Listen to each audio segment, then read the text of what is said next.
Hi there, Mike Shope here from just outside Niagara Falls, Buffalo, warming up. Sun is out.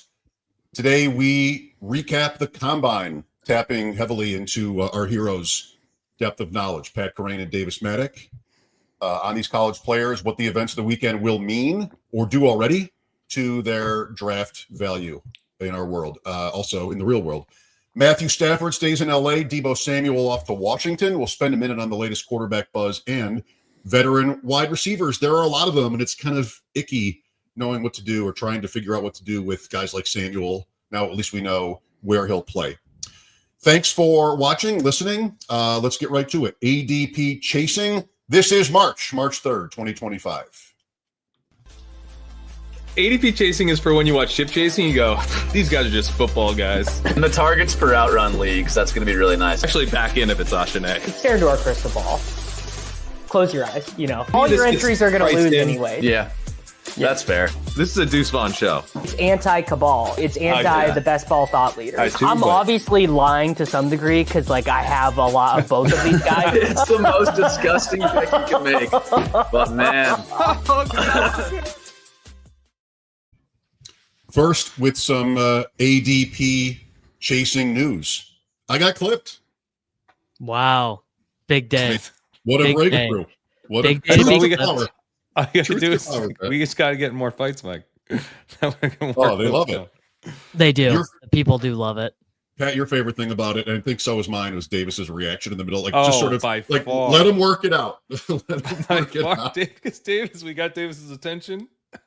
I had frankly completely forgotten that part of the lore.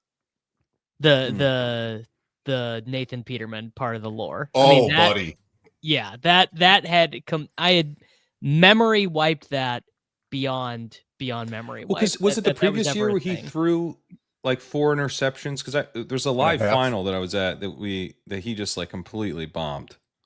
So in 2017, offense is kind of scuffling. Sean McDermott puts Peterman in over Tyrod Taylor for a game in that soccer stadium the Chargers played at for the 1 or 2 years. And it was 4 or 5 picks in the first half. I mean, it was so bad. And my point in the Discord to you guys, or to everybody, I think maybe, was if Peterman had been some percentage better, this could have been really different here. Because he did start week 1 the next year, even though they had drafted Allen. That's what we got into it about. I mean, probably a lot better, but still within the range of outcomes. If he had been okay.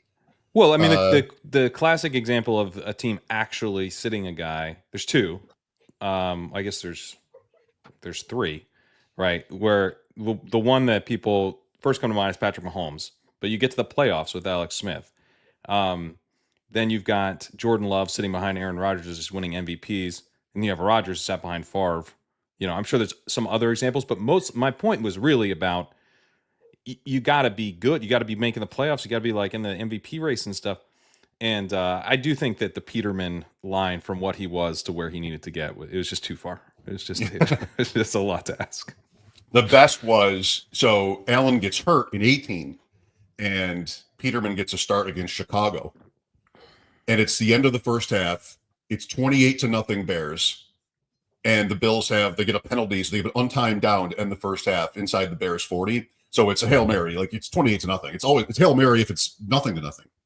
Right. And Peterman takes the snap, guys run down the field, and he just runs. I mean, is he going to score? Is he trying to score on that? There's no lateral. It's just a 24-yard run. Goes into the history books. I do always love that move. Super Bowl winning quarterback Jalen Hurts sat behind Carson Wentz after being drafted in the second round. Obviously, the math switches a little bit when they're a second round pick. Actually, that's part of it too. Yeah. Well, what's interesting? You're actually more incentivized to start the second round guy early on because you've got one less year to decide if he's any good or not. And Wentz being the 102 was in the way there, as opposed to Alex Smith. Right. Yeah, it's just that once you take a guy that high, people start clamoring. And they were in a position where they weren't really clamoring for Hurts, but then once they played Hurts, it was like, oh, okay, we could do this again. The Hurts pick was pretty shocking, wasn't it? How do you remember that? Just for what? I mean, not everybody loved Wentz. all the dumbest people on earth were like, I can't believe that they would take Jalen Hurts. And then everyone that is considered sharp by everyone else was like, good pick. Can never have too many resources at quarterback. I was on Team Dumb for a minute until Kevin Cole wrote an article that changed my mind. I always give him credit there because he saw what they were doing and, investing in the quarterback. Trying to give themselves as many outs of elite quarterback play as they could. I give you a pass because you don't watch college football at all. So to you, Right. Jalen Hurts was just like another guy off the assembly line. So if you don't watch college football at all, maybe you're like, well, what is happening? I was confused. I was like, what? That. Wentz is, and I thought Wentz was better than he was. So I was like, what? You have Wentz. What are you doing? But the fact that they had Wentz and then still took another shot is actually, as we saw, very sharp. Yeah. For a long time here in Buffalo, my thing was just draft a quarterback with every pick. I don't even care anymore. You don't have a franchise guy. And it peaked in 2012. You guys remember TJ Graham? Oh yeah. Wide receiver TJ Graham. Oh yeah, So yeah. It's the first round, then the second round, and there's Russell Wilson in the third round. Like, guys, and of course, years go by, and then the Bills tell you, like, they really wanted Russell Wilson. They really wanted Dak Prescott too in his year, but he just went in round 4. So they picked TJ Graham, and Ryan Fitzpatrick threw him some passes, and then they just turned it over again. Like, well, both of you guys are fans of teams that really don't need. They're like, but there's like 4 teams that like don't need to be doing this at all anymore. You guys are fans of 2 of them. But even good teams historically will take guys on day 3. The Patriots, just did this and did this and did this, and they just continuously turned a profit on it. Yeah, it's true. By the way, it's true. Ryan Mallett, Kevin O'Connell. They got a second for Jimmy G. They got a freaking second for Jimmy G, who I think he started like 3 games his whole Patriots career. Did they get anything for Brissett? They drafted him too. I want to say they got a star for the Colts. I want to say they got a 4th for him, but I would probably need to fact check that. Well, I was going to ask: are there guys in this year's class that if you're just trying to do the turn a profit thing? I think the eligible, like Dart is not eligible. He's probably going late first round. He's going in the first round. Yeah. Stay woke, Dart haters. Stay woke. Yeah. I think Shuck is borderline. Dude, for me, okay, enough of the Tyler Shuck, man. He's 26. I think he's 27. I think he turns 27 before the season. I turn on my streams every week, and there's always at least one guy in there who's like, 26. My bad. Can't believe you're taking Dart when Shuck is on the board, dude. Can't believe you're such a Dart slappy when you could be a Shuck slappy. The Shuck thing is crazy to me because like he was never like that good. Like his final season's like fine. He's 27 and he has 3,000 college passing yards total, not in a season total. It's like to be fair to Shuck, he's 25, but he does turn 26 in September. So we're really trying to rush him along, aren't we? Yeah. Yeah. I'll tell you the number one guy that I'd want if I was a GM is if Jalen Milroe really is going to be a guy you can pay a developmental quarterback price for, just get him in my building. If you can, even a round 3, like I don't really care what my quarterback situation is. If he's a round 3 pick, I mean the tool, like he's bad, but get him in your building, get him coached up. He doesn't have to start. There's no pressure. Just like get him in my building, bro. That sounds like Malik Willis. Exactly. Sure. And I would have done the same thing with Willis. The guy, so from a fantasy perspective, I'm interested in Milroe. If he ever gets starts, we're going to be, like min salary DFS. Like we're jamming Milroe naked. Deshaun Kaiser. Yeah. No, exactly. Malik Willis is kind of what I think he probably is going to be. And it makes sense to take a shot on him because he's got some, the tools are there for sure. But the dude, if you want to go real boring, if you want to go the Patriots model and try to find your Jimmy G, and look, I mean, backup quarterbacks are really valuable. The Dolphins wish they had a backup quarterback. Having a backup quarterback that you pay $400,000 to. Like people have been talking about this Joe Milton trade, and I'm like, do you know how good of a deal it is to pay your backup quarterback $400,000 instead of $6 million? It's huge. Exactly. So I'm intrigued by Dylan Gabriel. Sure. Dylan Gabriel, who I just think Dylan Gabriel can play, man. I was digging into his profile, like 3 different schools. Now he's a bit of an older guy too, but he was like good at all the schools and sometimes great. And he's too short, and he's like 200 pounds, and his arm's not like great. It's like, wow, it's probably an NFL arm, but it's not a good NFL arm. Keep talking. Talk me into it. But this dude was just like, he's just a good quarterback. He's mobile. He's like able to actually like run an offense. I think you have like at least a backup quarterback. And then like, what if he's like, you know, you think you're getting old Andy Dalton, but what if he's young Andy Dalton? You know, this guy started for a long time, and you could get this guy in round 3. I think that would be my high floor guy. If Milrose the high ceiling, he's the high floor. I think Kyle McCord would Syracuse. probably be my it's round 5. The day 3 running back we wanted got taken 4 picks ahead of us. Zach making the note of the Will Howard people. I mean, Will Howard and I went to the same college. I would love to be biased towards him, but he's really not very, because he doesn't even have if you're not going to be real toolsy, and you're not going to be real accurate, and you're not going to be real precise, you better be like insanely accurate. And he's also not that. So, yeah. Well, that's why I like Gabriel. I think he's the poor man's Bryce Young.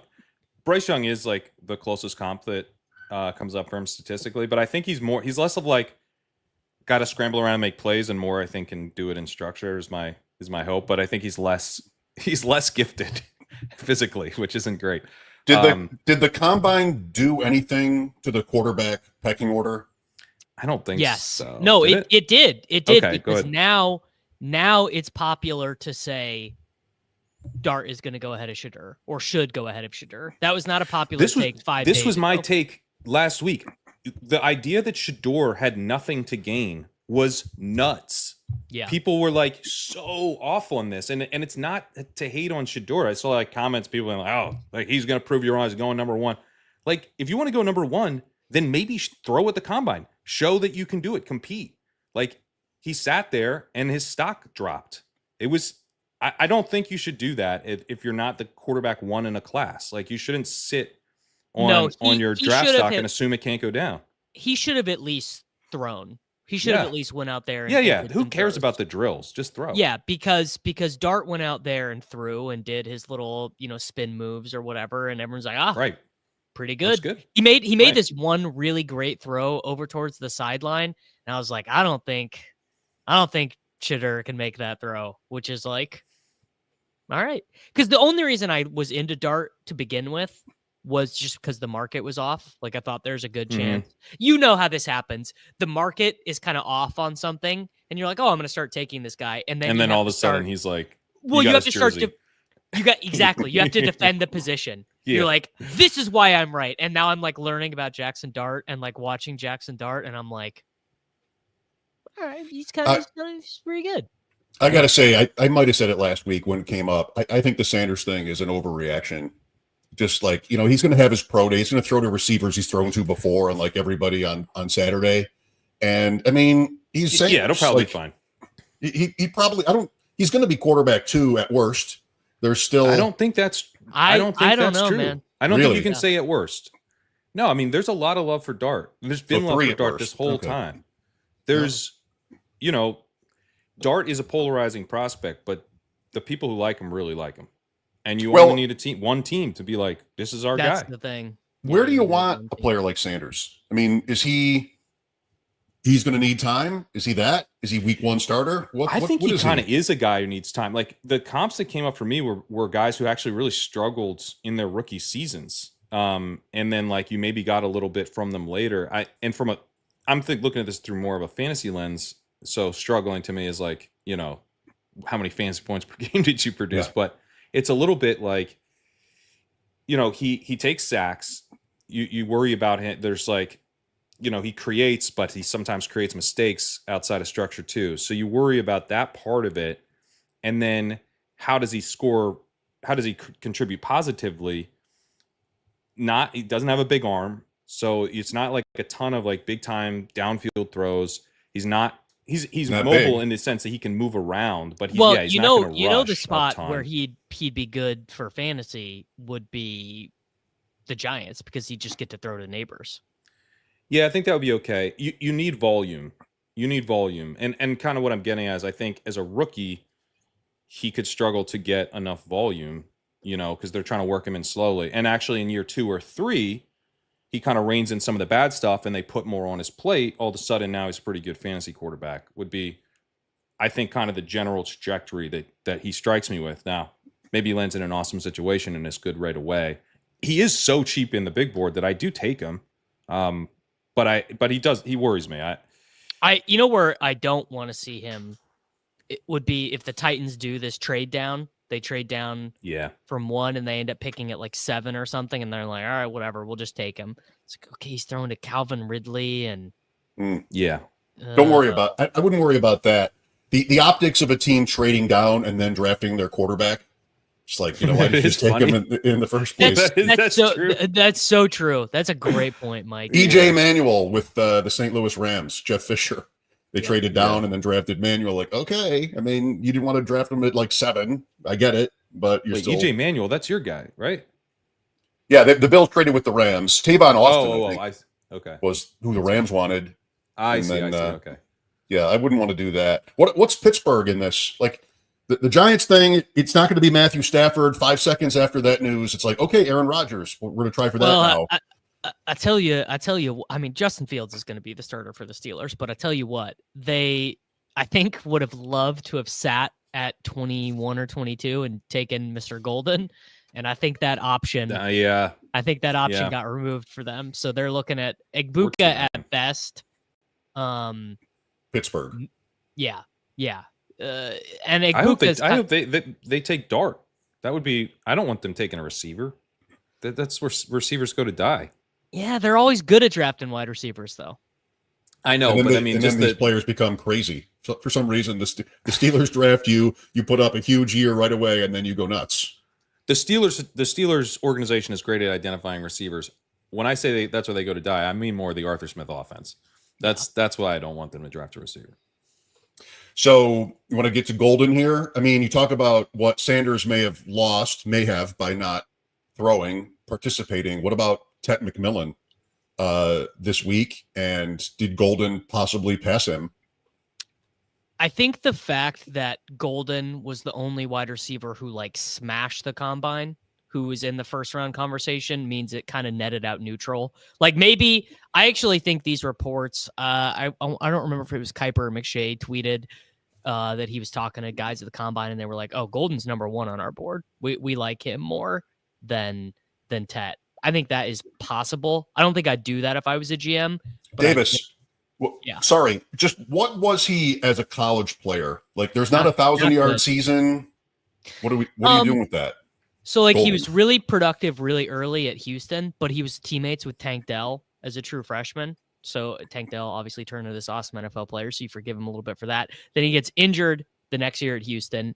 Then he transfers to this Texas team that Isaiah Bond transferred to, that Silas Bolden, who led Oregon State, transferred to, that Amari Niblack from Alabama transferred to. They have all these great running backs. They have this terrible quarterback. And then they have this very spreadsheet socialist offense where they chop and change guys. I mean, the reports were, so if you use college best ball fantasy football, as an analog, what did the market expect those guys to do?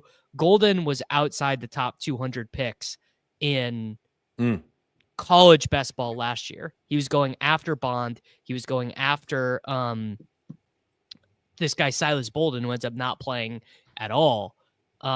Frankly, I think after watching Worthy and Mitchell play in the NFL, now I know Mitchell kind of had his head seems to not be in the game, but he clearly is awesome at getting open. I am of the opinion, and it does not seem like this is a popular opinion, that I'm almost don't care what guys do at Texas in the last 3 years. I almost don't care. Why are there still Quinn Ewers Bulls? That's the part of it that it just there's still stuff oh my God, you could get Quinn Ewers in round 2. This is crazy. He might be the best quarterback in the class. This guy, doesn't he clearly suck? Like, I really don't get it. I mean, if Golden goes in round 1 and then plays well as a rookie, you got to be looking at Quinn Ewers like, brother, what is going on? Yeah. What is the deal here? There's a common denominator here. I really don't understand it. But yeah, I mean, Golden, to me, when we first looking at mock drafts and big boards, it was like Tet number 1, Luther Burden number 2, and now I feel like it's almost Burden who might have lost. Now Burden was pretty fast. I was gonna say he had a good combine. Yeah, I think he had a 4.41, so it's like not that he didn't run well, but Burden was more like the star recruit. You know, he had a good 2023, disappointing 2024, and so you're kind of like you're living on some of the earlier, like, well, we all know Burden's good, but it's like more and more people come into the process that like don't know that Burden is good. He might not convince them of that, and Golden seems to be convincing people who like, yeah, well, we didn't really think much of this guy, but as new people come into the process, they're like, give me that guy. So I think Golden, even if he doesn't flip Tet, looks to be really making a case to be the wide receiver 2.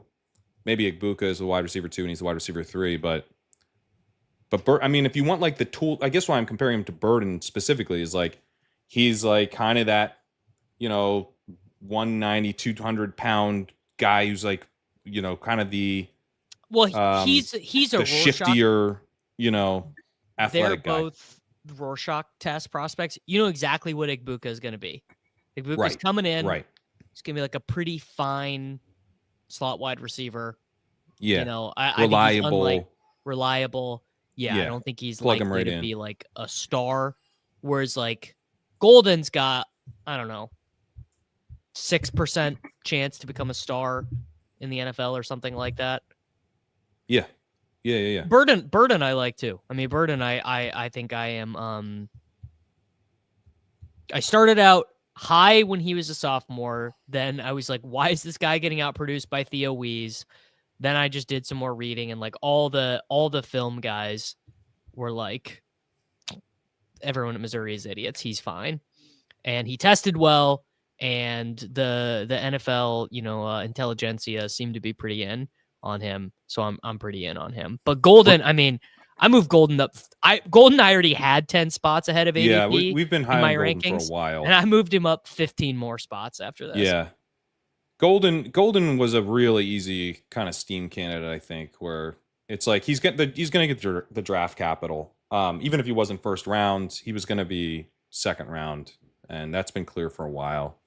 Now I think he's now like, is he mid first? Is he, you know, top 15? That's all pretty live now. Well, the funny thing is that Crane, I think you guys at Leg Up were not on this, but I was taking a lot of Bond, being like, no, yeah, he's going to go. He's going to go to the combine, and the same thing that's happening to Golden's going to happen for him. And then he literally, I mean, don't ever remember a guy running 4.4 ruining his career before. Yeah, Bond running 4.4 legit, like he's going round 6 now. Just keep your mouth shut. Yeah, man. I didn't really see it with Bond. Bond was one of those profiles that's like, you know who this is a weird comp, but it is a Texas comp. But Bond is like a little bit the Jatavian Sanders of this class, where it's like it's like draft capital and athleticism, and then you're like, oh, the athleticism isn't what I thought, and then the draft capital is dependent on the athleticism, and it all comes crashing down. It's like one of those mortgage-backed. This is the Big Short. Yeah, I like the comp. I thought you were going to go Whittington, where it was like Whittington was there with all these other guys who were way better than him and never did anything. Right. But maybe the fact that he was there with all the guys who are better than him is hiding it. And that I mean, who knows? My Bond bags are what they are. I can't. I think if he falls, I think he's fine, but. He just didn't. I don't know. I just didn't see him as belonging with these guys. I just felt like the case around his draft capital was pretty thin, because I wasn't hearing a lot of like, oh, Isaiah Bond, he jumps out to me. It was more like a leftover from kind of the college evals. I mean, draft capital will be big. Thinking of Javon Baker last year, and liked him in that second round area, in the NFL draft. Right. And so many of those guys went. He caught one pass last year for a desperate New England team. So just back to McMillian for a minute. What, if anything, did he cost himself? Like, is he still, they'll have the pro day and maybe he's the same, but maybe not? Yeah, I don't think it was a good sign. I mean, I think he could have, like, if he had a 4.55, 4.55, a 36-inch vert, like 120-inch broad jump, and then skips the agilities, I think people are like, check, he's good. The fact that he didn't work out is like it's a little concerning to me. I did like, actually, in his measurements, he has 10-inch hands. And I think a decent part of his profile is to be like that super reliable kind of intermediate target that just catches everything. He's Drake London. And yeah, that's what everyone wants him to be. And it's if you're trying to be Drake London, who also didn't it's helpful. It's helpful to have 10-inch hands, I think. So kind of playing the power forward like basketball role. So I actually came away from and the thing with Tet McMillian is like, okay, so you have the production profile that you're looking for, and then you also have a guy who was a legit recruit. Because one of the things you'd be afraid of with Tet McMillian's prospect profile is that, like, he didn't go to one of these big time schools, but he was a big time recruit and decided that he wanted to play with his high school quarterback, and he went and did that. And then he had opportunities to transfer, and he didn't do that. That's like, at no point was he like not on great school's radar. He could have played for a big time program. That was a personal choice. And so they tried to give him a bunch of NIL money to leave with Noah Fafita. And I don't know why. I didn't read into it enough to know why he didn't, but both he and Fafita stayed at Arizona. Smells like a guy who people are going to say doesn't love football quite enough. I think he does wants to be love with football. his friends. I think he loves playing. He said he was like really proud that like it had been some crazy number of years, like 8 straight years or something, he'd caught a touchdown pass from Noah Fafita, and that just like made him really happy. They're like best friends. I think I mean, to me, it's like I want to play football in an environment where I love it. That's maybe not love football, but, and I'm not going to be the one saying it. It's just sort of the descriptors here. Maybe he'll be a guy like, does he want to be great? Does he have that dog in him? Does he the dog? No dog. Yeah. But it's a profile to me where if he goes like 4 to the Patriots, I'm obviously super psyched.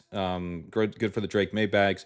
If he goes like, to the Cowboys at 12, am I worried about that fall? No, I'm not worried about that fall.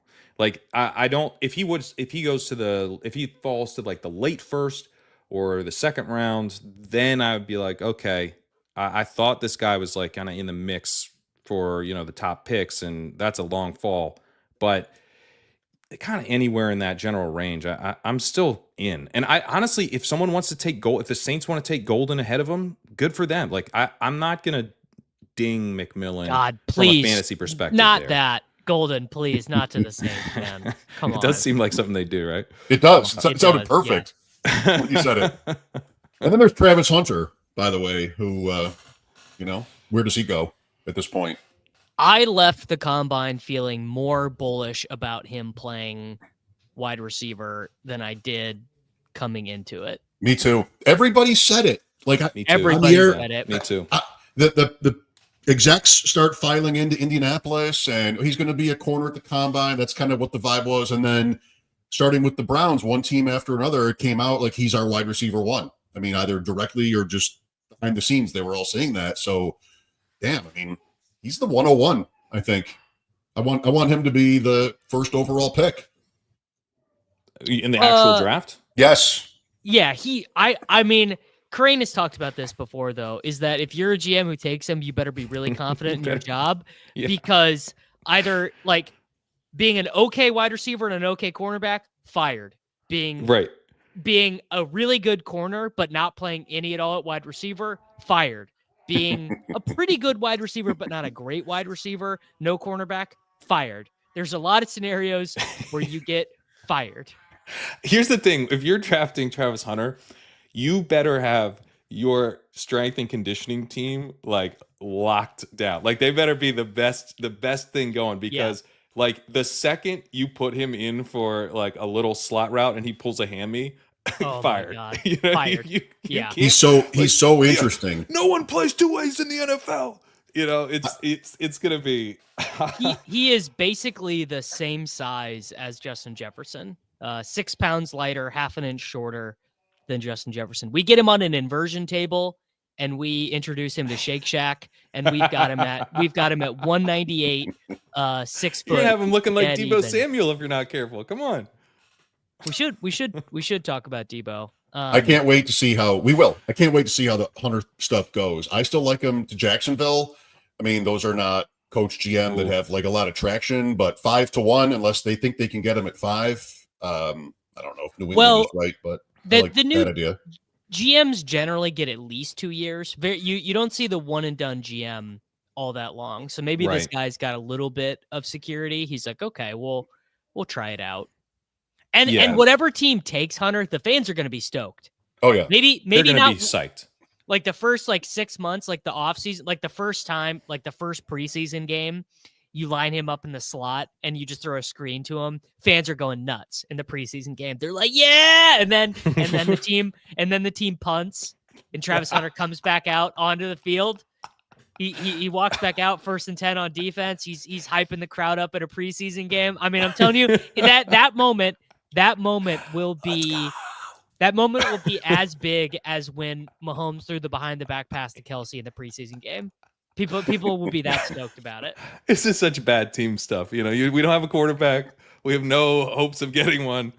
But Windhorst, maybe if you don't have a quarterback and you don't like these guys, you just take Hunter and you give. I mean, that guy's going to sell jerseys. Yeah, no. That dude's selling jerseys. What number did he wear in college? If you're the Browns, like I know that the Browns might take a quarterback to get the Deshaun Watson stink gone, but like this would actually get rid of some of the stink. You know, this is a guy that people are going to be excited about, is legitimately one of the funnest players we've ever seen come out of college. Play him both ways. Just make that your identity for the next couple of years until you can get out from under. We don't need to go 10 more rounds on this, but the Browns should embrace the stink. Like, just, you know, whether that's Ward or just embrace it, live with it for another year. I think they are.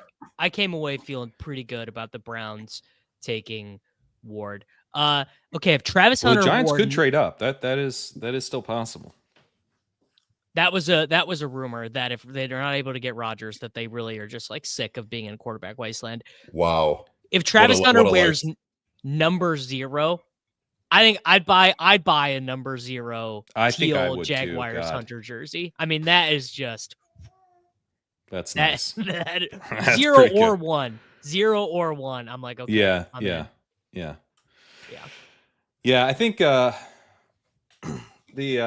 thing about, all right, I mean, like, I know Joe Shane had a rough go of it on Hard Knocks and everything. I don't want to pile on, but like, if you're trying to negotiate with a team to go up for the number 1 pick, don't let it come out that you're interested in Aaron Rodgers, right? That's nothing more desperate. You know, they immediately like, oh, these guys will pay anything. They're willing to bring in Aaron Rodgers as their quarterback. Not the best negotiating strategy by the Giants there. Man, the Stafford thing really sounded good for them, and that doesn't happen. Or at Aaron Rodgers. It's just gross. I don't know. I don't know if there's an escape hatch for the Giants guys.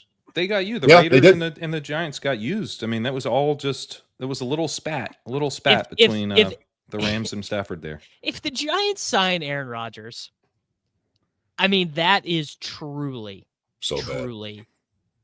That has got to be the worst franchise direction making decision I can personally remember. Yeah. He's got nothing left. The Jets roster so much better than the Giants roster as currently constructed, so much better. And they were hopeless. They were eliminated from playoff contention in week 12. Well, he's going to bring Adams, Davis. You consider that? Oh, I'd rather play Wandale, honestly. Imagine you're a Giants fan and it's been like this just pathetic existence for 10 years, but at least you're not the Jets. And then what are we doing this year? We're going to just be the Jets. I mean, just the Giants fans look down. You know, Pat. Giants fans look down on Jets fans. Like we're up here, you're down here. Yankees and Mets. Like we're the big brother, and now we're just going to be. But that worked so well that we're just going to do that and have our coach get fired at midseason again. Like the Jet. We're just going to copy that. That would be like the lowest. You know, I don't see how you can't do the Rodgers thing if you're the Giants. It just doesn't make sense. I think maybe the Steelers could do it. Steelers could do it because what's the difference between Russell Wilson and Aaron Rodgers? At this stage? And Tomlin's not. It's like Smith probably gets fired, not Tomlin. Once it all goes to hell, you know. I mean, Smith kind of gets semi-fired from the get-go because Nathaniel Hackett comes in as an offensive assistant and starts running the offense pretty quickly. So, yeah, I mean, I think, but yeah, the Giants, you just can't be messing with it. The Giants got to trade up for Ward. Ward has a ceiling. I think Ward is really risky, but he has a ceiling, and ceiling's all that matters for this administration. Like you guys are going to be fired. Most like the vast majority of outcomes ends with Shane and Dayball out at the end of this season, and so like just only focus on the part of the distribution where you're not fired. Like who gives you the most not fired outs? Ward is probably he's probably your best bet at this point to just like not get fired. Bad enough 3 years ago to go be Buffalo. We'll just take Buffalo's guys, you know. But we also look down on them, and then this is where we're at. So we're just going to be the Jets. Pretty sad. Yeah. We have it's pretty dark. We have slides. Speaking of dark, our first slide today, brought to you by Zach Lenars. Appreciate it. Oh, why did I wait to bring these up? Wait, these are the wrong slides. This is last week. That's last week. This is last week. That's one reason I brought them. Okay, let me get these up. Let me get the right ones up. I don't know. Did you have a reason for waiting? I mean, I did. I had a real reason. Stepped on my own joke because I had the wrong slides up. But, no pun intended. This is the reason I waited. Mike insisted we include this picture. I mean, it's a pretty important picture. It's a pretty important picture because without the context of what happened to Gunnar Helm's ankle, you would think that he is like the least draftable tight end of all time. Now, so his running style was crazy. Like he's like all arms out. I'll try to find a clip of it so people can see. But who looks worse, him or Fannin? He looked way worse than Fannin. Fannon's duck-footed and has a really weird running style, but this guy, he looked like a guy it's like a college like relay race, like they're out there like with the water balloons, like a field day, like oh, I don't know if this guy's ever run. Like what is going on? Wow. Yeah, like it's all like upper body lean, kind of a lot of arm work. Now, is that attributable to the ankle sprain? Because I was really kind of blown away by his running style. Well, I was out with some friends and the combine was on, and just shout out to my buddy Jesse, who immediately said he's hurt. And we kind of all went, well, why is he going to run again? He must not be hurt that badly. But like, no, I don't care. He's hurt. We saw it immediately. And so I don't know. Is this bad content? Do I have a lot to learn? Like the foot would have been worse for our numbers today had that been on the thumbnail than the random college guys that we've talked about. I don't know. I kind of like the foot. For sure. I know the foot. I give up. Why is the foot so? It's not provocative enough. I mean, just the foot. All right. I mean, it's certainly provocative. I don't. It doesn't make me. It doesn't. I'm not watching this show. I'm not watching this. If there's a foot, can't watch the foot. Can't watch the foot. What am I gonna? This is an hour and a half of my life. Here's the real question though. Are NFL teams gonna basically give him a pass for this? Because they might. The rumors were that he would be, I mean, he was like a very common second round pick projection. And that never made sense to me. I mean, he was like okay for 1 year. This is Gunnar Helm, if we haven't said so, by the way. I mean, it does if you. Okay. All right. We got to watch this. And maybe it's the ankle. But I mean, what's going on? Hang on. Are you taking a step forward here? Yeah, he's gonna share the 40. I'm gonna share Mr. Helm. You guys see this? Where is it? Here we go. Here's Gunnar Helm's 40. What would Rex Ryan grade Helm's foot? This is the first one. This is when he gets hurt. This is when he gets hurt? Okay. Yes. A lot of arm work. I mean, you can see it happens right away. Literally happens on that first step. So he's just in pain. Okay. All right. Well, then that would explain, because I was like, what is going on? I mean, you could see it. You could see it on his face. He's just like, fuck. He's just hurt. Yeah. Okay. All right. Well, apologies to Gunnar then for critiquing. I think he could get a pass. It's a fun tight end year. There's going to be a lot of thirst for some of these guys. So I don't know. He'll have a pro day. He'll probably be fine by then. He can put it all to bed. There's a lot of thirst for Mason Taylor and Elijah Arroyo, who, don't. Those guys make more sense to me. I mean, Arroyo's like, those guys said he got hurt before. The one before, he had a false start, hurt it, and then ran it anyway. Fine. The point is, he was already injured. He was already hurt. He was already hurt. Okay. All right. Well, that would explain some of the form there. I think, I think Taylor and Arroyo make sense as like real life NFL picks, and I probably wouldn't be taking Arroyo probably till like round 3, but because he's very much just like a bet on traits and there's not really any production to back it up. The point that I wanted to make was that Gunnar Helm had more receptions than Golden, than Bond. Actually, more receptions than Bond and Silas Bolden combined. And Bolden at the start of the year was thought of as a draftable guy. He probably won't end up being. I mean, he led that Texas team in receptions. But isn't he he's like a college Kate Otten or something. He wasn't adding a ton to the offense. But if some team thinks he's a really good blocker and he's like a Kate Otten style, and I'm not that deep in the weeds. The only reason I liked Gunnar Helm was I was like, well, this guy could be, you know how there's a tight end you've never heard of who goes 61st overall every year? Mm-hmm. Like he gets taken and you're like, wait, who is Luke Farrell? What? You're like, that guy's not even in my database, and the Jaguars just took him at 61. What is going on?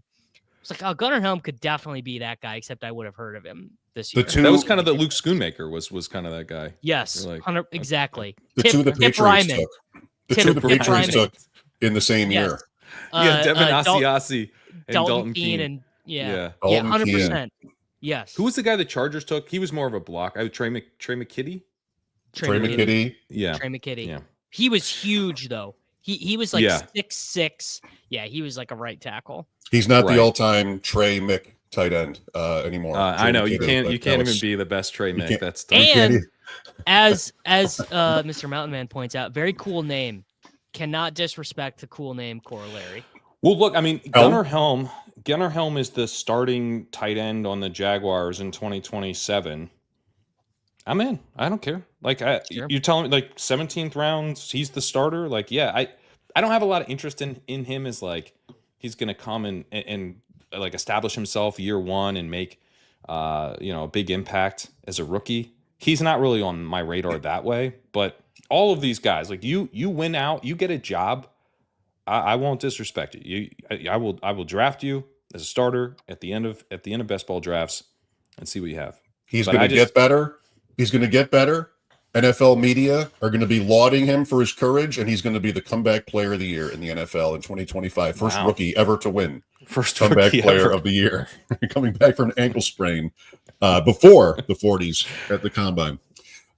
We've got slides. So the order has running backs first, just looking at the field. Thank you again to Zach and everybody. Appreciate everybody's participation in the ankle image. All right. Running back combine results. Real quick. Just to, I got to shout out the chat. Just how sick the chat is. I just picked the Jaguars at random, and of course, it's like Brenton Strange erasure. People are upset. Not at Ingram, but at their current backup tight end. I love it. Brenton Strange hive is real, dude. real. You cannot piss off the Brenton Strange hive. They're out there, and they're very serious. You get a job. I won't disrespect you. Sounds like my dad after I graduated. That's true. I've got a daughter now. I'm getting the dad energy is coming in. Running back hero of the weekend. Tuten? Tuten is the guy who is like, okay, you went from day 3 to day 2, but for our game, probably the most impactful was Judkins, where it went Hampton. From like, Hampton, yep.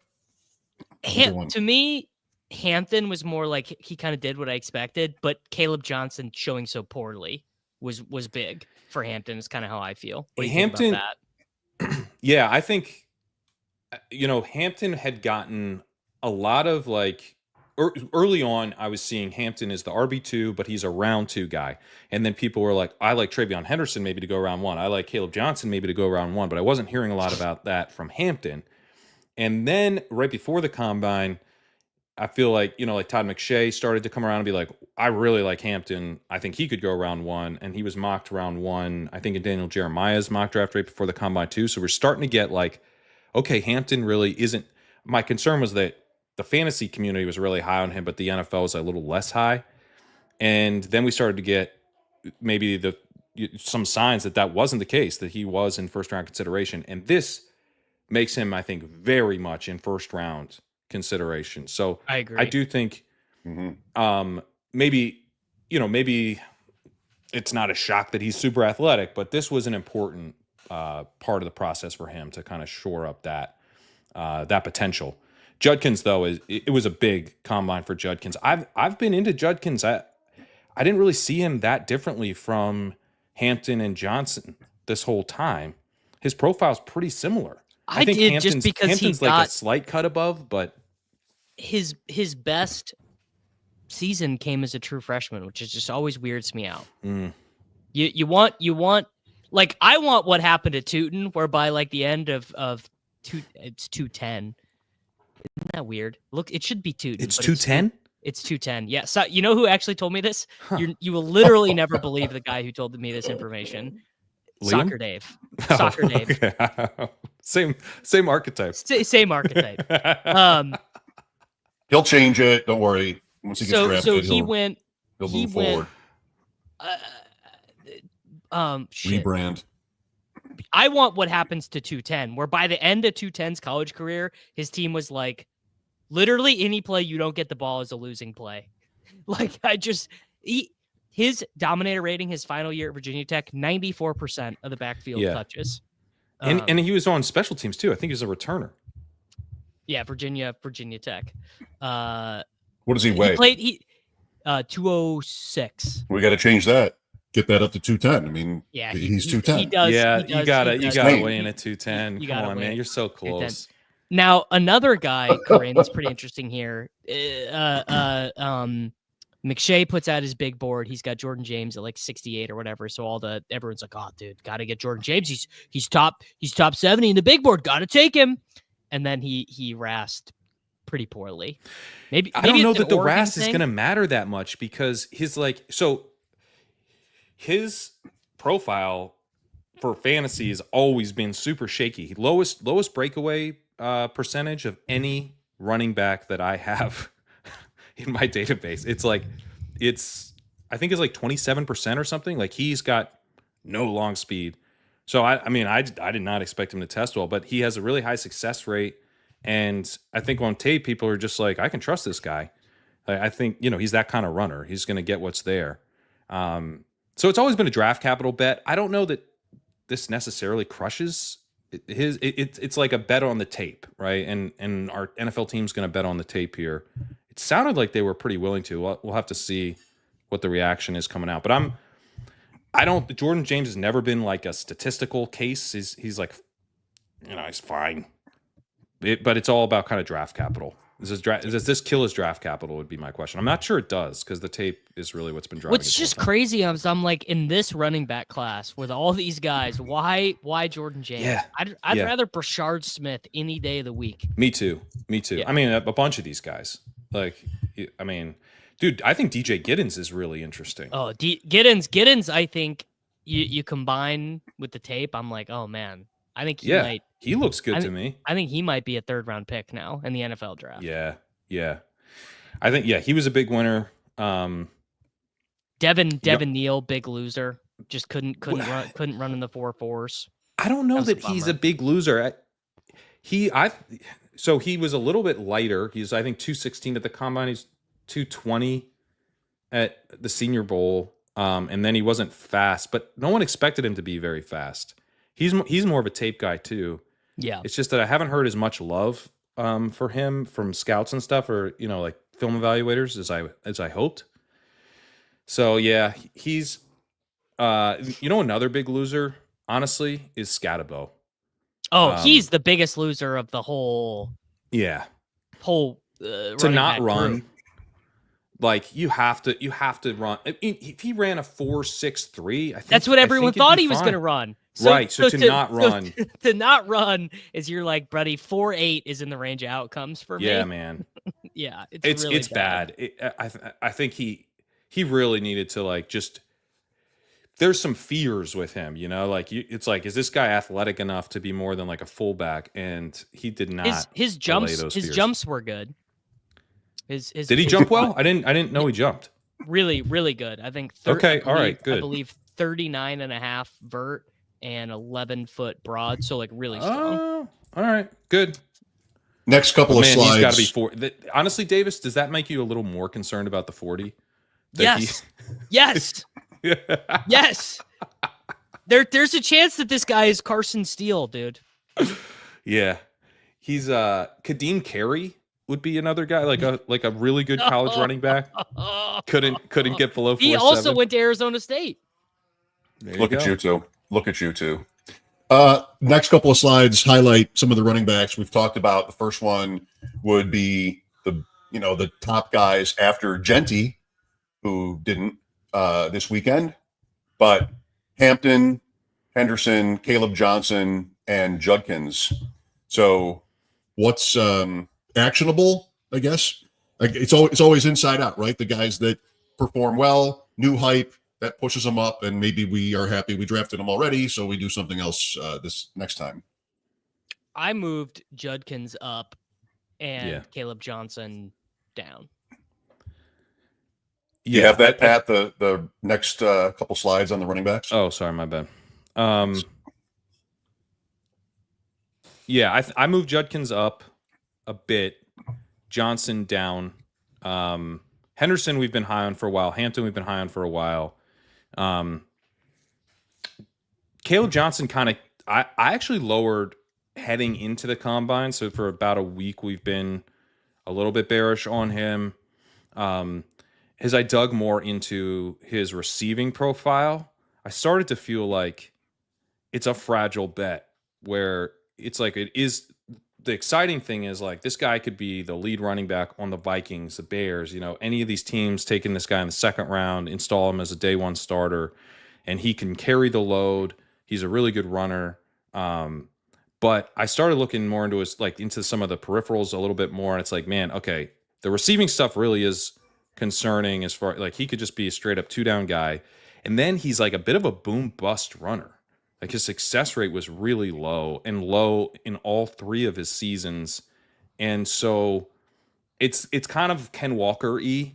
Now Walker's been, especially early on, was like a fairly solid hit, but he also kind of was in the best case scenario where a team just installed him right away as a starter. So, and you don't know if he can catch the ball. Yeah, he's probably just kind of an early down guy. And then he's not fast. So Walker has a lot more speed.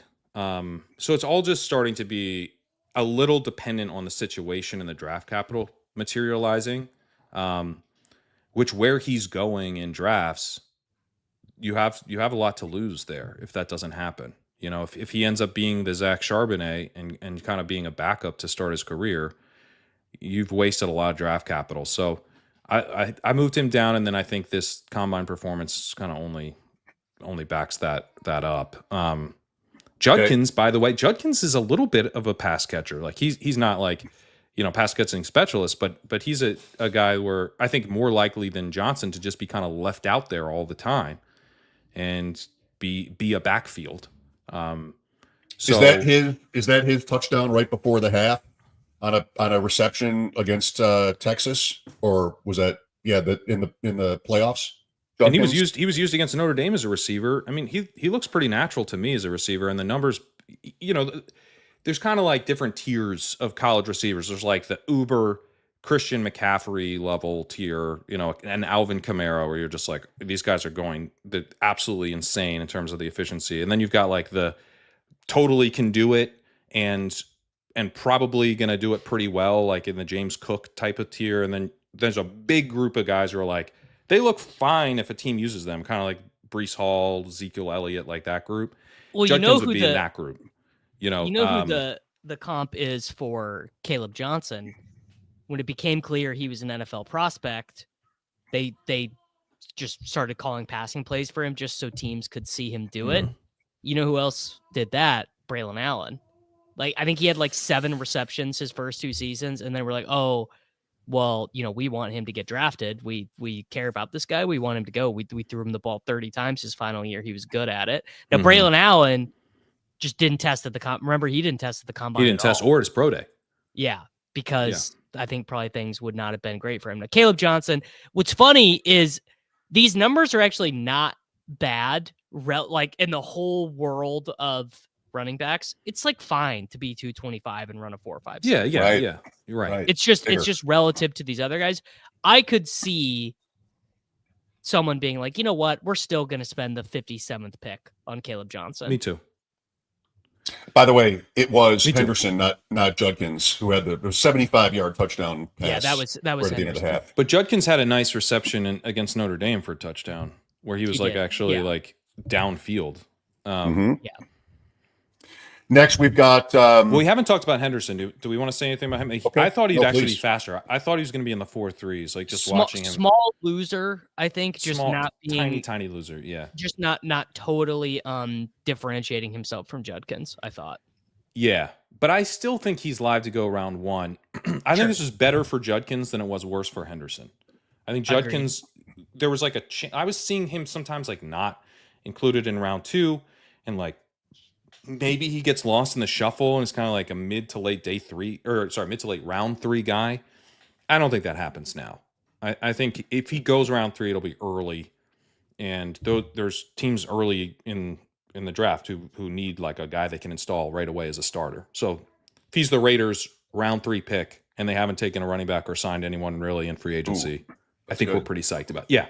So it's like, I think he's at least locked himself into like that range as like the probable low end. Is there any way I could just draft the Raiders 3rd round pick running back, whoever, not knowing whoever that is? Next group that would go high. That would do well. We've talked about Tuten and Skattebo also for a minute. I didn't know the name Raheim Sanders before the weekend. Rocket Sanders, yeah. He's just one of the he'd been one of this group of guys who you can mix in right at the end of drafts. He actually has a little bit of receiving juice. So do you Davis, do you think this actually changes his draft capital outlook? Because he looked like a day 3 guy pretty clearly. I think he's still a day 3 guy because I think there's enough, like, for example, like if you just want to take the toolsy guy in round 3, you'd rather take 210. If you want to go the production route, you'd rather have Devin Neal. You'd even rather have Giddens as like more productive players. If you don't care about the workout stuff at all, you take Skattebo, right? I didn't realize that Skattebo had a 39.5-inch vertical. That's nuts. It's nuts. Yeah. How did he not run? If you've got that kind of vert, how are you not at least getting into low 4.6s? I mean, you don't see this happen much with running backs. You see it more with wide receivers where they run a really middling or maybe even shitty 40, but they have like really good agility. Tez Johnson did the crazy. Tez Johnson is I just need people to stop talking about this guy. 154 pounds and got like sunned by Troy Franklin, who is the wide receiver 4 on the Broncos. Like, enough of the Tez Johnson guys. Sounds like we should move to the next graphic. This wide receiver could be built in a lab to tilt you more than Tez Johnson. He's a slow 154-pound receiver. And he's not even a short king either. I think he's like 5'10" too. That's true. It's just like, what is the point of Tez Johnson? To give you guys an idea of how shitty of a prospect Tez Johnson is, he is quite literally Bo Nix's brother. That's not a joke. He is literally Bo Nix's adopted brother. And he was like, you know what? Troy Franklin's my guy. Yeah, that's not great. But Davis, 6'6", 3 cone. Are you back in? If you're back in on him, you better be drafting the absolute shit out of Harold Fannin, who somehow did a 6.87 3 cone. Dude, I'm in on Fannin. Fannin, people don't realize, I think a 95th percentile 10-yard split. The 40 wasn't great, but 10-yard split was fine. 4.7 140, but elite 10-yard split. I'm still in on Fannin. Next slide. Are we good? Or are we going? Yeah. Wide receivers. Io Manor, pretty good. Huge winner. Huge winner. Another guy, massive hands, and he's like one of these guys who wins as like a big downfield receiver. I don't know. I didn't really like see it with him. I was like, all I'm hearing is that he's big. You know, like what? Yeah. He's not exciting. You know what you worry about with the big guys? The 4.58 is lurking there. Yeah, man. Yeah. But 4.4 speed, or in the 4.4s. I mean, he is big, but he's athletic too. So I don't know. I mean, this profile is kind of a boom bust profile, but I think it comes with draft capital now. He was a huge riser. When I did a full rework of my ranks yesterday, and he was one of my biggest risers. Now, a guy I'd been taking a lot already was Jaylen Noel. I viewed him as kind of like arbitrage Emeka Egbuka, like comes in right away, has a role, it's just kind of a competent NFL wide receiver. I think this combine put him in. Some team might take him at 42. Just be it's a bad wide receiver class. It's a bad free agency class. We need a third guy. We don't have a third guy. Kind of like this is a bad comp, and it's not going to make anyone happy about it. But how Jalen Polk just ended up going 37 last year, despite no one really liking him. But that is kind of what I can imagine happening with Noel. It's interesting that both of these guys, Noel and Higgins are the guys who played together, right? Yes, Iowa State. Yeah. Iowa State. They're both really athletic, which is kind of interesting. I was not expecting that at all, especially very for Higgins. Pleasant surprise. Yeah, because I've seen I think Harmon's early work on him was like that he's not really much of a that Higgins isn't really a separator. Kind of like some like David Bell downside potential with Higgins, I would say. I can't believe you just invoked the name of David Bell, brother. This is ship chasing, man. We got a clip. Yeah. Now, Zach, on the graphic here, you noted that Mr. Ricky White's RAS was 4.89. First of all, he still might be the ship chasing clip, but he probably won't be. But the clear favorite for ship chasing clip right now, and I'm not sure there's anyone who's even close to him, is Besh. Jack Besh is the clear favorite. I don't know. Besh is more of like a film guy. I don't think.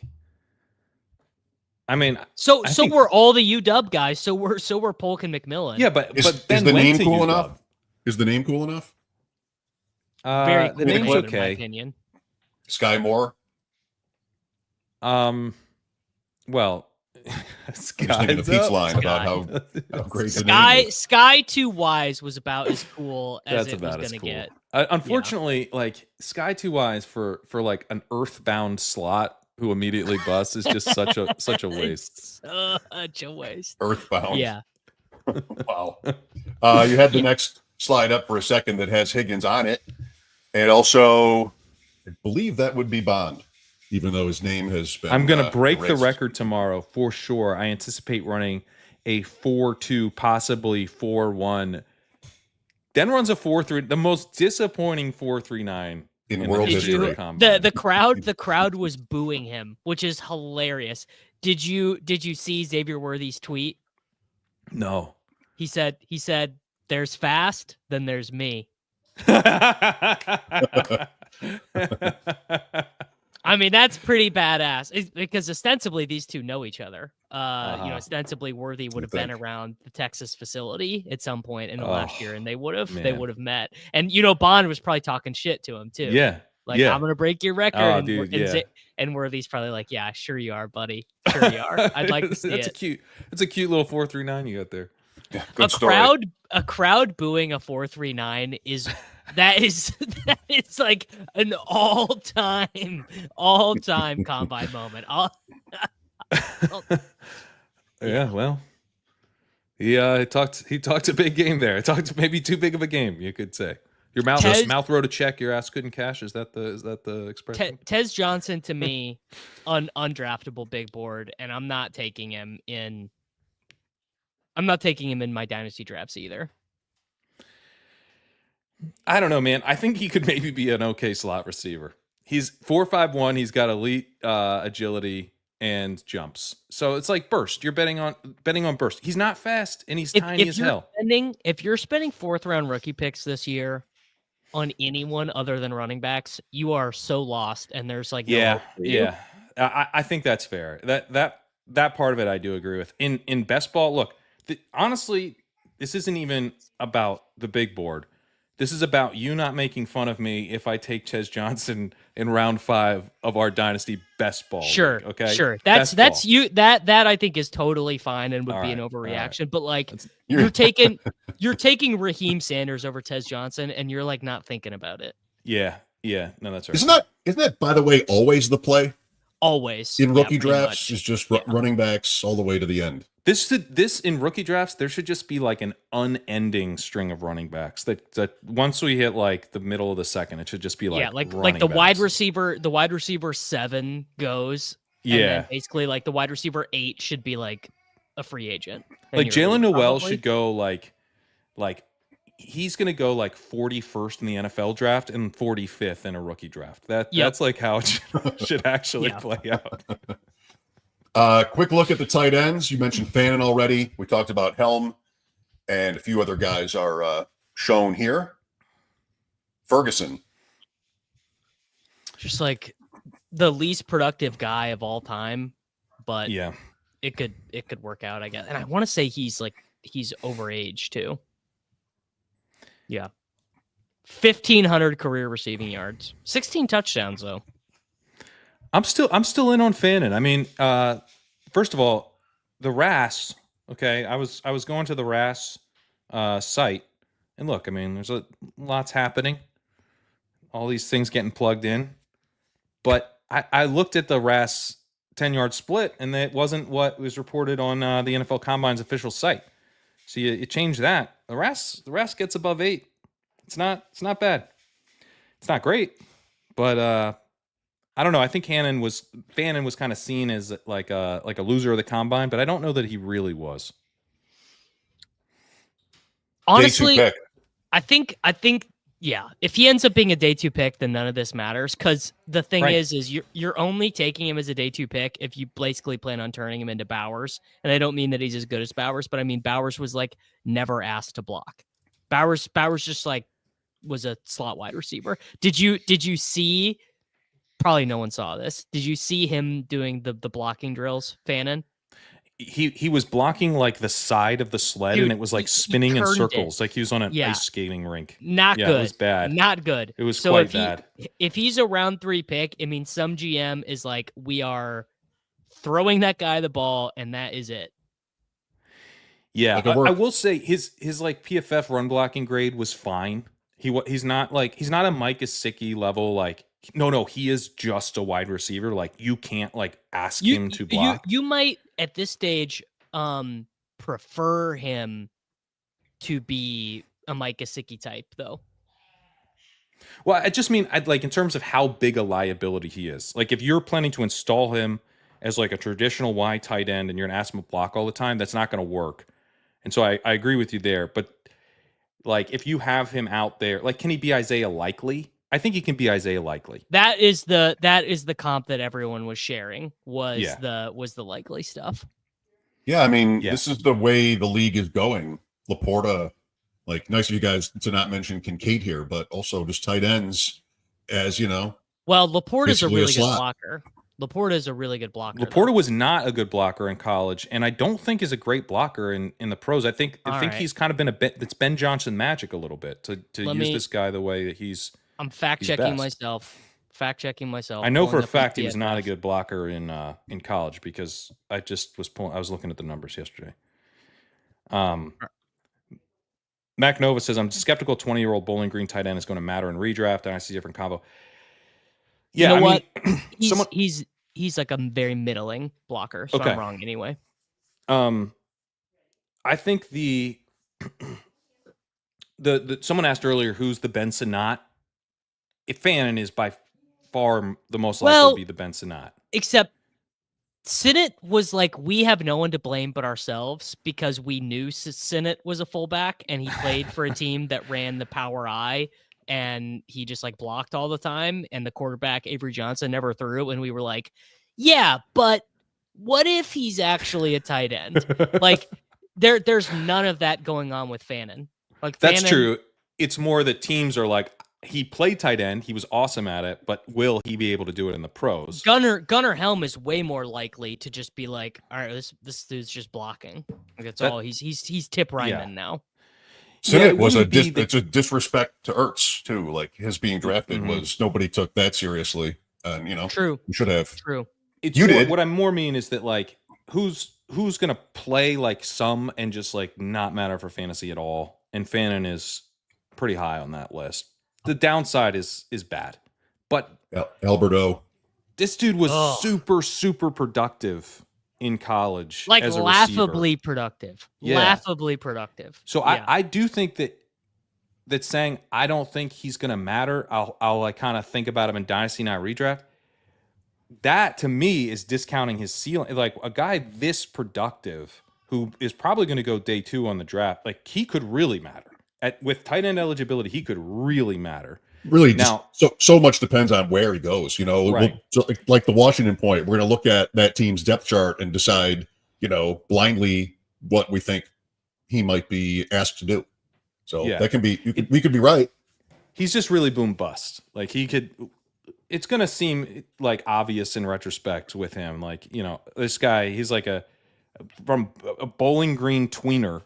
Shocking he didn't do anything. Or wow, the most productive tight end in college history was good at catching the ball. It's so funny because you could really do either bit. Yeah, the winners will be obnoxious. Yes, yeah, we know that. If he's I'll tell you this: if he's a 5th round pick to the Saints, I'm gonna forget his name. If he's a 3rd round pick to the Bengals, to the Jets. To the Bengals would be unreal. Yeah, because they already do that with their tight ends anyways, how they all have different roles and stuff. So that would even make sense in that offense. Anyway. Bengals draft Fannin round 3 and just rescind the tag on T. Higgins. We're all set. Sold.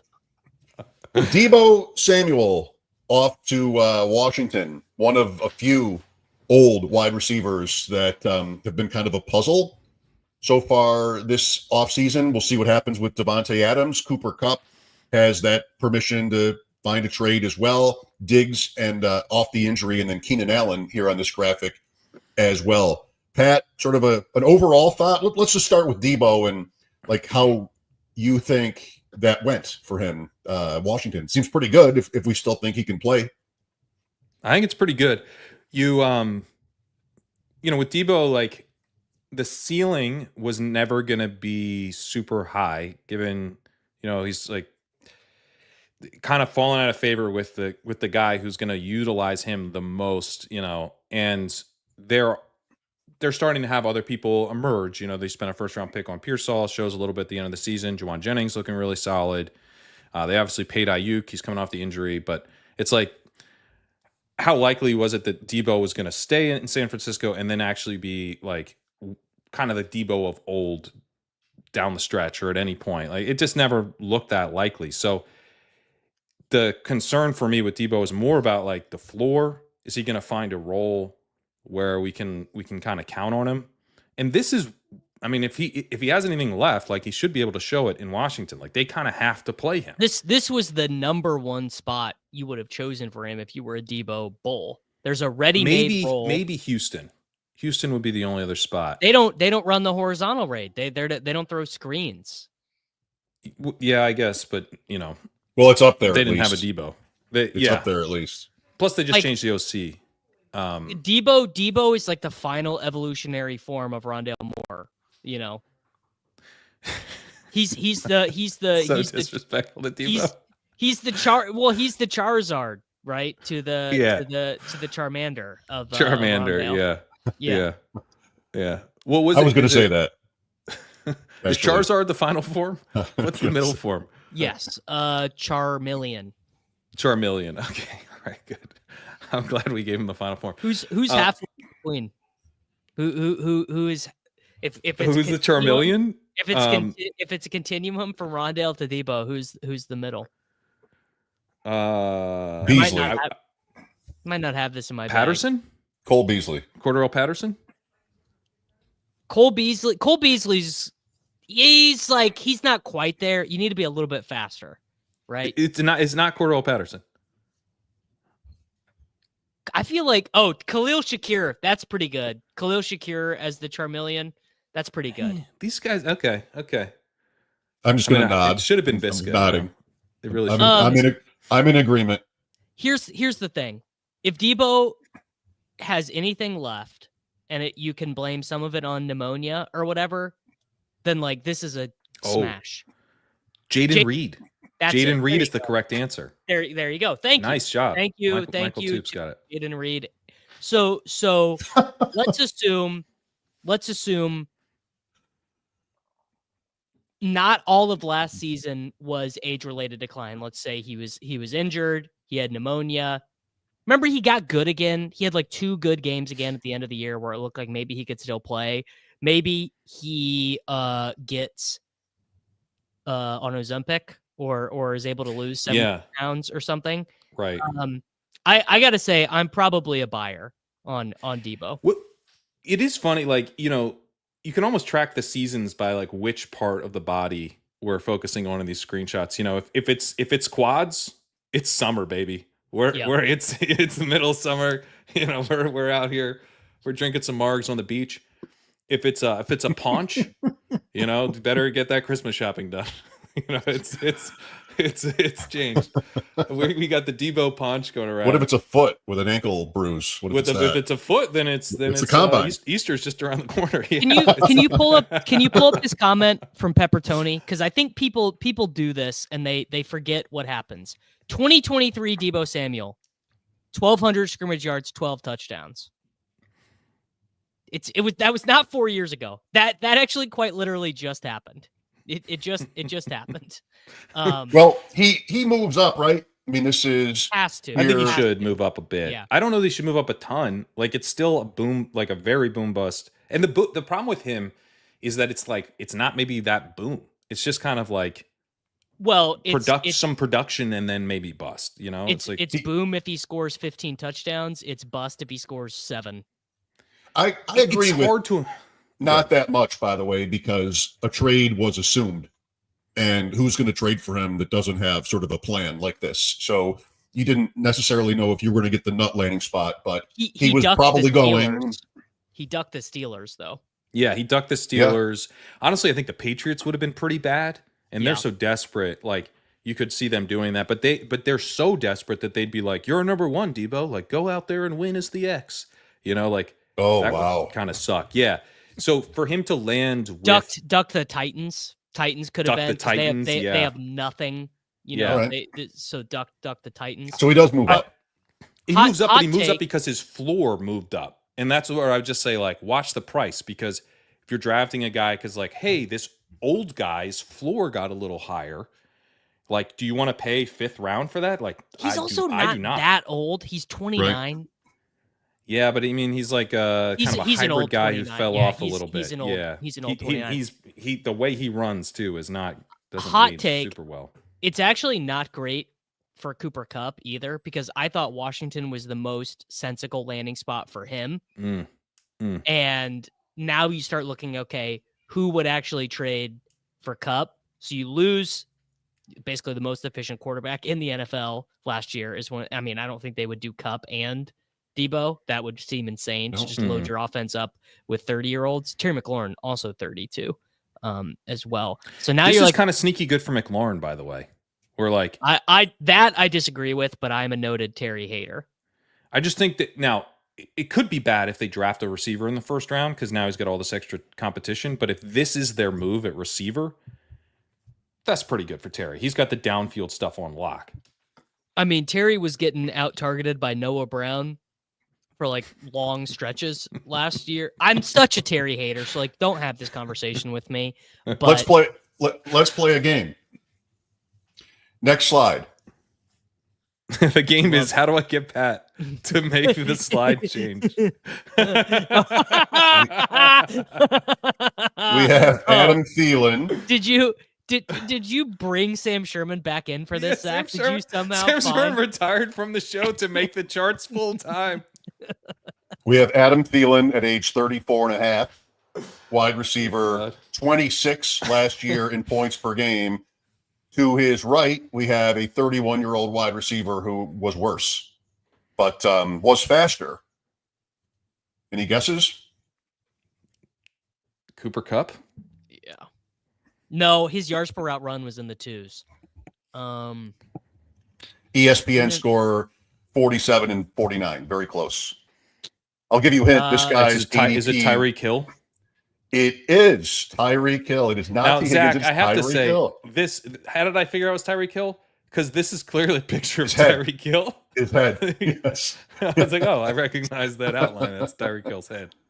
Wide receiver 12 this year, and he's going to miss most of the offseason, by the way, with was it a wrist injury? Yeah, wrist injury. Yeah. So I don't know. I think I like his value. You're into it. I think so. I think the likeliest outcome for Miami is better than last year on offense. Tua, Hill, Waddle, Achane. Still the same guys. Jonnu Smith. I want to give McDaniel that kind of benefit of the doubt here. And I know Hill isn't big, so a guy at 31 who's not big can maybe scare you. But, yeah, I'm okay. At that price, I'm okay. The one thing I would say on the top speed is that these are ball carrier speeds. And we saw with Hill, how much less he was getting used downfield and hitting big plays where he's like in stride, getting hit across the deep middle and then like getting up to full speed that way. It's like he was used a little bit more shallowly. So it just makes me like over the course of a season, Tyreek Hill's only going to hit 21, 22 miles per hour, like a handful of times. I forget how many times he did it in 2023, but it wasn't like every game, And nope, so right. The role change, it makes it like we don't have data on him running like a go route and how fast he was like while running straight down the field. We only have speeds that he hit while the ball was in his hand. So it's like it's incomplete. Not to say that we just that's don't know fair. that. Yeah. That's fair. But I mean, he doesn't have to be peak Tyreek speed to be, very relevant. And what do we have here? Like, so ADP is 22. You're drafting Bijan or Barkley or Gibbs in that first round. The receivers there are who? Hill, Garrett Wilson, and JSN comes up right there. Mm-hmm. I like a start Gibbs, Tyreek, JSN. That sounds great to me. I'm still willing to take him. I do think that the floor's low. Like there is some evidence that he's fallen off, which is bad for an older receiver, especially when relying on speed. I just think we don't want to get like too carried away with how strong that evidence is. It's like it should give you a little bit of a bad feeling in your gut, but not. It just it's not conclusive. It's pretty funny though. It is funny, yeah. Crane, where do I find double coverage stats? I cannot find it on PFF right now. I'll show you. You gotta there's a filter thing. Because I know for a fact that these people talking about the double coverage stats for McLaurin are wrong. It's just because Cliff refuses to move anyone around. But I can't find it right now. I know it's like really laughably low for a wide receiver one though. Quick look at risers and fallers. Name of the game. before we come to a close here. And Tyreek Hill did move up a couple of spots here. Travis Kelce, obvious reasons, his basically an announcement or was said for him that he'll be back with the Chiefs, at least probably. So that's about a little less than a round jump. He said it. He said it himself too. Okay, good. Yeah, he said it himself. He is playing. Yeah. I took him with Pete on ship chasing and was saying I think he'll rise, and this is a pretty good price for the washed version of Kelce. People hated it. It is gross, but I think he should kind of rise up into the late ninth, and I don't want to take much about that. It should be him and Njoku.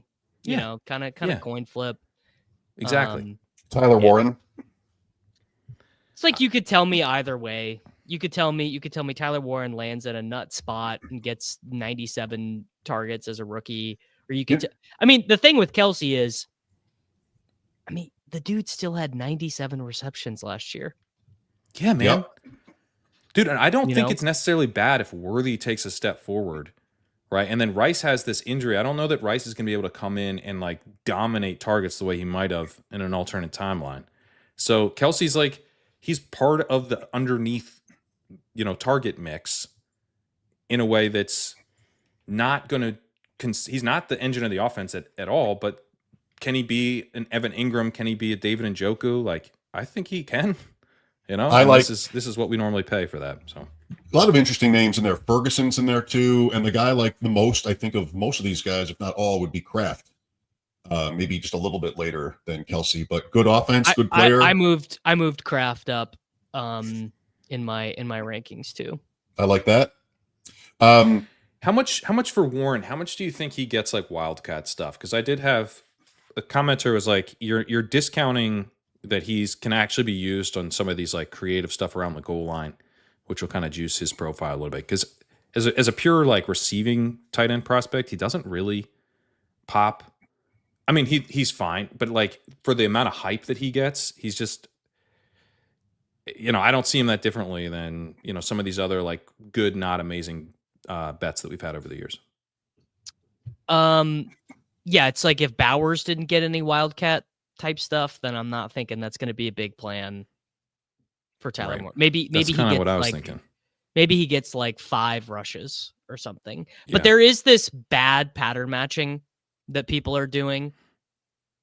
It's dude, Tyler Warren, I like him. He is not Brock Bowers. He's just not Brock Bowers. Yeah, he's a 4-year player who was not. It might be 5-year even. He was not the leading receiver on his team until the end. He wasn't the tight end until Theo Johnson left the program. Yeah. So I like Tyler Warren, good player. Think his ADP is rational.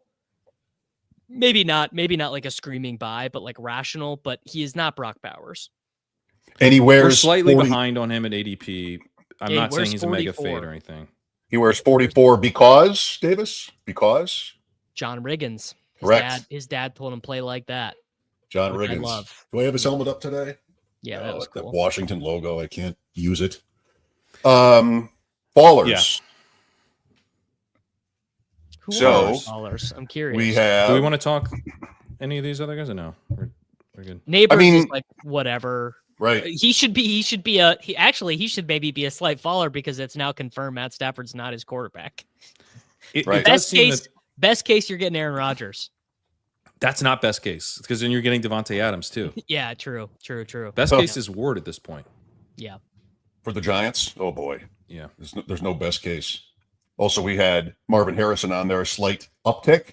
Noah Gray with Kelce's announcement. James Cook wants to get paid. He's talking about $15 million a year. We'll see if that drags out. The Bills rarely get in the ditch when it comes to these contracts. They just seem to get them done very smoothly. But we'll see if Cook is different in that way. He's got his brother, and the history with Dalvin Cook may be in his ear.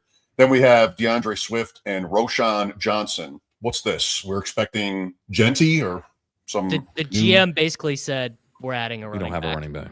Yeah. That's not great. I think Johnson and Swift. Swift was always very strangely priced. The Ben Johnson like ice this guy? Will we just think he's going to use him now? Weirdly, in the deepest running back class in years? I feel like Roschon is more secure. It's like his role is like he's a big guy, can do goal line, he can do I mean, he's not a great player, obviously. But like Swift is the type of guy who like can get iced so fast. I just think that like with Roschon, like what has he got over Rocket Sanders? And it's a new coaching staff, you know, like what has he got over Damian Martinez? You know, Ollie Gordon, like any of these dudes come in, they're just like, I'm the new Roschon now. Bye. It's just you don't win much. Like you win the Bears backup. That's right. Or rotational player, because Swift is still going to be there. So it's just kind of, I don't know. It's a little bit, it's low floor, low ceiling. Yep. Mike, what would you do if you're the Bill? Are you paying Cook? Because I think that if Cook's asking for a lot of money, I'd be tempted to just draft a guy day 3 and be like, let's see how this guy plays. We got Ray Davis. What do we need you for, brother? Yeah. I think what will happen is he'll come in with a 3 or 4 year contract that the analytics world will be like, OMG. I mean, what are we doing running backs? But we did just have a year, not DeAndre Swift in this example, but where that paid off for teams paying up at running back. And I think they see him as core. So 16 rushing touchdowns. I'd expect, him to get that done with him over the course of time. Maybe not real soon. Yeah. And if it doesn't happen real soon, he might get pushed down a little bit more as people might start to speculate about that. But just remember, he's the going to Bills have avoided. He's going to get the fake Josh Jacobs contract where really it's a year by year and they can void it at any time. It's like $9.5 million per year or something. That's my guess. Maybe Bills paying for rushing touchdowns to James Cook would be such a cell phone. So insane. Come on. Like, how are we going to score touchdowns without James Cook? Like, I think they'll do it. Okay. Eventually. It does seem like they value continuity and paying Shakir all that money or whatever. Everybody's just got a lot more cap room too. So they're gonna restructure Allen, and I think this will probably happen. The Bills have, by the way, quickly 3 or 4 other guys that are 1 year away from a pretty big contract potentially. Christian Benford is one. Terrell Bernard is one. Rousseau's on a 5th-year option. So their off season in this context is about keeping guys that list, including Cook, and Shakir was also on that list. I don't know if it'll apply to this particular contract because it won't because Cook's not going to get a big enough deal. But I was listening to, this is just an interesting nugget that James Palmer raised on the Heed the Call pod, where he was talking about how Jeff Lurie understands the kind of the way the NFL's headed so well, and kind of the contracts for the games and the TV contracts, that like after, I think it's 2029, there's new deals, and that's when the cap can actually go up again and will probably go up a lot. So they're actually like structuring stuff to put money into 2029 when they know the cap will go up again. That's like the Bengals have to play in a league with that team. Like they're just, how do you have any chance? It's that particular, sorry, Pat, like I know it's that particular element of strategy. And also just like, look at the team they built and everybody got to the Super Bowl and like, they have the best player at every position and look how good they are. That's how they did it. Hurts contract, everything is pushed out toward that season. And, even if now that they've won, even if they have to blow it up at that point, okay, it was worth it. So that's and they don't. They understand exactly the way to kind of do it again. Meanwhile, the Bengals are bragging about how they're we're not gonna let this linger here with Jamar Chase. We're gonna get this done quickly. Like if you're gonna get it done quickly, you would have got it done like 2 years ago. Yeah. Right. Yeah. Anyway. Before we go, any quick thoughts on the Metcalf to Green Bay rumor? Green Bay should do it, and they're gonna bulk at the cost. They won't give up a first rounder. Green Bay, a classically cheap organization. as well. Are they going to basically say here that Josh Jacobs was right, getting a wide receiver one? You don't think they will? You're saying that, but I think Josh Jacobs is right. I think it's pretty clear. You watch the Eagles with AJ Brown. You watch these teams. You watch the Bengals with Jamar Chase. Like having a true, what does Brady always say? Gotta have it. Having the wide receiver that you throw it to on the gotta have it play instead of just being like, well, sometimes it's Jayden Reed and sometimes it's Romeo Doubs. Like I think there's real value in that. But yeah, the Seahawks are not doing that. Interesting how Metcalf has really not been that guy over the years, but he seems like he should be or could be, but not too many games was he really. It was Lockett. That player. It was Lockett who was the gotta have it, and now Yeah. it's JSN. I mean, it's clearly JSN is the gotta have it guy in Seattle. Right. Isn't it weird that like if you're the Seahawks and you're sticking with Geno Smith, what is the point of shopping DK Metcalf? Oh, Geno's on like a super cheap deal. Like I think blow it up if you got to be bringing in competition then. Like that there's no point. That is you never had a job for an NFL team talk. It's just when you just hired the new OC, you just got rid of Pete Carroll. You're not rolling in. I literally do not. You're not rolling into the season with Sam Howell at $4 million or whatever. Like no, I'm talking about you should be the Jackson Dart team in round 1. Oh sure, and they still might do that. I think that's totally on the table. Could they get a 1 and Wicks for Metcalf, and then just a style difference there, and not is the style that DK Metcalf catches the ball, catches the ball and plays and plays. That's one thing that's different about him is he plays. Yeah, that's right. I mean, a 1 for DK Metcalf. Okay, and then maybe you take Dart, and you're kind of doing a little bit of a soft reset. Okay, yeah. I would see that, but I think it's okay to do it as like just if you're just sticking with Geno as your quarterback and you're getting rid of DK Metcalf, it feels more like the Titans, which that soft reset wasn't so soft, AJ Brown for the 1 and the 3. Yeah. That trade. Yeah. It feels a little bit more like actually this is a crumbling franchise that doesn't have any idea what it's doing. Especially because they got nothing left behind. Like they don't even have a third guy that you're like, oh, he might be kind of intriguing if they play more. Like they got nothing. So it would be like you're taking Jalen Noel and who's the guy? Dante Thornton Jr., the guy who ran the crazy 40, and just like hoping something works out. They still do have Lockett under contract, but he's owed like $1 bajillion. He's the most obvious restructure, cut, or retire in the National Football League. I don't think a restructure is in play because of like how embarrassingly like the gap, like what they'd actually be willing to pay him versus what he's like supposed to get paid is just too much. He can't stomach it. Davis, or are you both maybe just coming up right after we're done with something new? Yep. As soon as this ends, if you're on this page, you will just get immediately transported to my YouTube channel, and I'm going to be drafting some big boards. Got the new ranks fired up, got them imported into the Sidekick. So because I'm only drafting these on stream, so the whole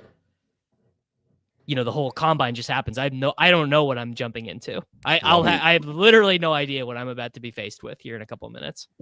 Pat, ship chasing still rudely Wednesday afternoons because that's when I'm on. You still doing that? Thursday afternoon. Thursday afternoons. It's fair to rudely say the wrong day, given that we're rudely going. That is fair. That is fair. Yeah. I'll be off to draft some baseball this weekend in Philly with some friends. Annual trip. Nice. So you can't watch it though. Ship chasing Thursday afternoons. I would also say check out Michael Dubner's article on Legendary Upside. Just posted late last week, talking about some of the most mispriced players in the big board. Highly recommend that. And I'm going to be working on my rookie prospects this week, which I hopefully will start publishing those very soon. Going to start with the quarterbacks and cover all the positions for both Dynasty and Best Ball, diving deep into these profiles. So look for those. And I'll be on streaming at the end of the week with Davis and Jacob Sanderson. We're going to be talking the Dynasty takeaways from the Combine. And I'll be back on at some point to stream some drafts of the Sidekick too. So, can't wait to listen to all that on my drive this weekend. All right. Next week, free agency, franchise tag stuff. We'll no doubt, as always, have a lot to talk about. Thanks for watching and listening today. For Pat and Davis, I'm Mike. See you next week.